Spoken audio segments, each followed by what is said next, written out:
Hello, everyone. Every page tells a new story. Welcome to the world of endless animation. Today's film begins with a beautiful girl living with her father and mother. This family lived in happiness and stability, and they loved each other very much. When the girl grew up a few years, her mother became seriously ill. At that time, Cinderella's mother urged her to be kind, no matter what happened. After that, her mother dies, and Cinderella and her father live peacefully alone. When Cinderella grows up, her father thinks of remarrying because he is a merchant and travels a lot. On one of his trips, he meets a widowed woman, falls in love with her, and decides to marry her. When he tells Cinderella about his desire to marry, she remembers her mother's advice to be brave and kind. Therefore, she agrees and blesses her father's decision, telling him that the most important thing is that he is happy. Indeed, her father marries this woman, who has two daughters about Cinderella's age, but they don't get along because they are spoiled. They love traveling, parties, and trips. While her father was preparing to travel, Cinderella went to him and said that she missed her mother very much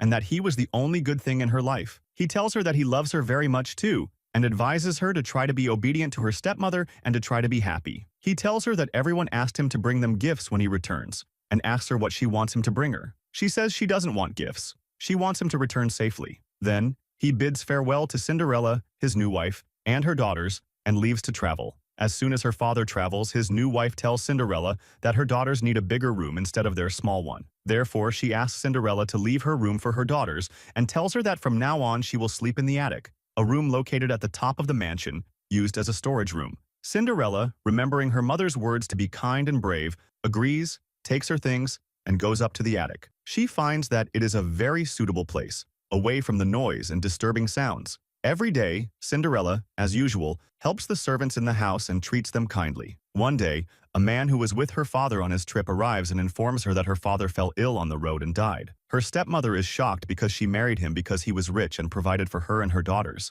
Without him, she has no right to live in the house. But Cinderella tells her that she can live in the house normally. From that moment on, her stepmother dismisses all the servants, claiming that there is no money for them, and makes Cinderella do all the housework. She transforms from the owner of the house into a mere servant and maid for her stepmother and stepsisters. Her stepmother treats her terribly, to the point that she doesn't let her eat with them at the same table. Cinderella's only friends are the mice living in the attic with her. She always takes care of them and feeds them from her own food. One day, Cinderella is very saddened by the treatment of her stepmother and stepsisters, as if she were their servant. She takes her shawl and runs into the forest. There, she finds an animal and a group of people trying to hunt it. She helps it escape. She meets a handsome young man who was among that group. He tells her that he lives in the king's palace because his father works there. He introduces himself as Mr. Nick, but she doesn't tell him her name or any information about herself. After talking to her for a while, he is impressed by her. She asks him not to kill the animal in the forest and to leave it free. Then, she leaves.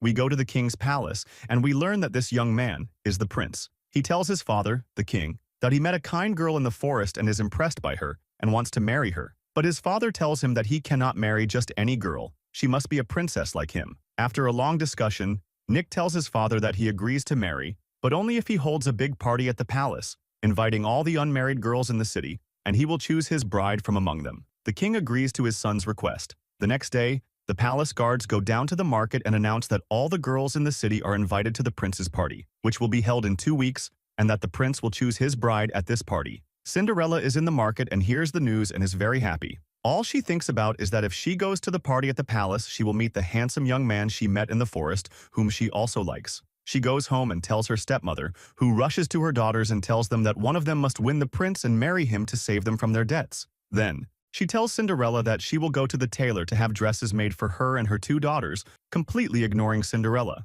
The day of the party arrives, and Cinderella helps her stepsisters get dressed and ready for the party. Of course, since no one thought of her or bought her a dress, she takes an old dress from her mother and makes some changes to it to attend the party. Before the party, everyone is ready. Cinderella goes down wearing her mother's dress to go to the party with them and is surprised that her stepmother refuses her attendance, telling her that her place is here in the house, and tears her dress because she only wants her daughters to appear at the party and not Cinderella, who is more beautiful than them. Then, they leave her and go. At that moment, Cinderella is very sad and runs to the garden, distraught. She complains to her mother about what is happening to her. While she is crying, she is surprised that an old woman asked her to give her something to eat or drink. Cinderella, because she is kind and loves to serve everyone, goes to get her milk to drink, as the old woman requested. Then she tells her that she knows her. Cinderella is surprised and asks her how she knows her. She tells her that she is the magic fairy that her mother used to tell her about. But Cinderella tells her that these are children's stories and not real.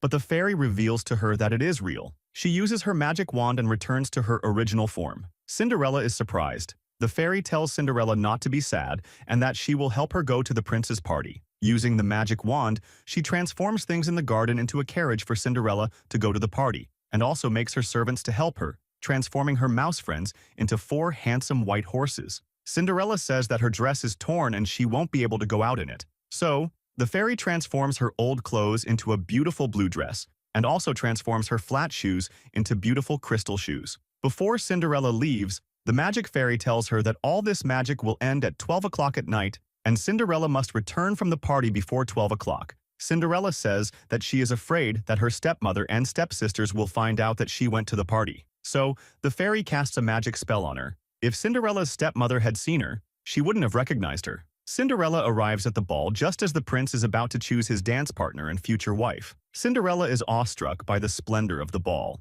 As soon as the prince sees her, he forgets everyone else and approaches her. She goes to him, and he asks her to dance. They dance a beautiful romantic dance surrounded by other couples. The prince then takes her away from the crowd into a large hall. She realizes he is the prince, not just a palace employee as she'd been told. They go into the palace gardens, away from everyone. He tells her she's the first person to ever enter those gardens. He explains that his father insisted he marry a princess and that he had to obey because he loves his father dearly and is worried about his illness. When he asks her name, she remembers that it's almost midnight and the magic spell is about to break. She tells him it was the best night of her life, leaves him, and runs to escape the palace before her true identity is discovered. She runs into the king, her father, and tells him that his son, Keith, loves him very much. The prince runs after her to catch her or learn something about her. The guards chase after him, fearing an ambush or an attempt by the king's enemies to abduct the prince. The prince doesn't catch her before she gets into her carriage. She drops a glass slipper, which the prince picks up and keeps.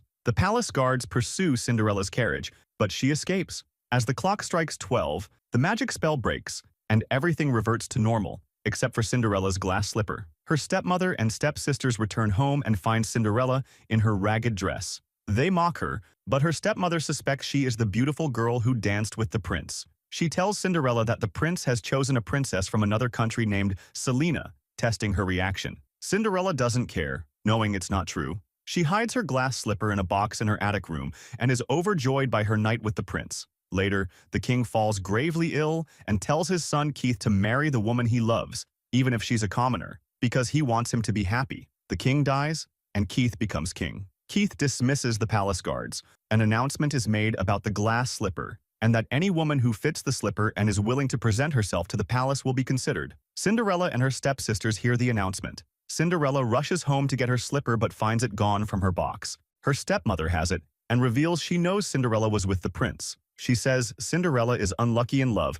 having been married twice and widowed both times. She agrees to let Cinderella marry the king if Cinderella helps her marry a wealthy man and gets her daughters married to 2 palace ministers. Cinderella refuses, stating that she failed to protect her father from her stepmother, but will protect the king and the kingdom. Her stepmother angrily breaks the slipper to prevent the prince from finding her and locks Cinderella in the attic. She then goes to a minister with a piece of the broken slipper, claiming the mysterious princess is a poor, opportunistic girl unsuitable for the king. The minister agrees and they conspire to hide Cinderella in exchange for the stepmother and her daughters marrying wealthy men. The minister tells the king that the princess has disappeared and that he should marry Princess Selena. Keith doesn't give up hope and orders the guards to search everywhere for the girl he loves, giving them the remaining slipper to measure against every girl in the city. Cinderella, locked in the attic, is missed. The minister tells the guards there's only one house left unsearched. They go to Cinderella's house and find her stepsisters, but the slipper doesn't fit. The captain of the guards asks Cinderella's stepmother if there are any other girls in the house. She says no, but just as they are about to leave, they hear a girl singing, Cinderella in the attic. The captain tells the minister they must search the house again. The minister objects, but unexpectedly the king, disguised among the guards, appears and reprimands the minister for insufficient effort. He orders the guards to bring down the singing girl. The stepmother tries to stop them, but the captain brings Cinderella down. The king discovers she was locked away. Cinderella reveals she's an ordinary girl, not a princess or noblewoman. He says he loves her as she is and proposes. She accepts. Before they leave, she forgives her stepmother. The royal wedding of Keith and Cinderella takes place, attended by the entire kingdom. If you liked today's video, don't forget to like, subscribe to the channel, and activate the bell to receive all new updates. See you in the next video.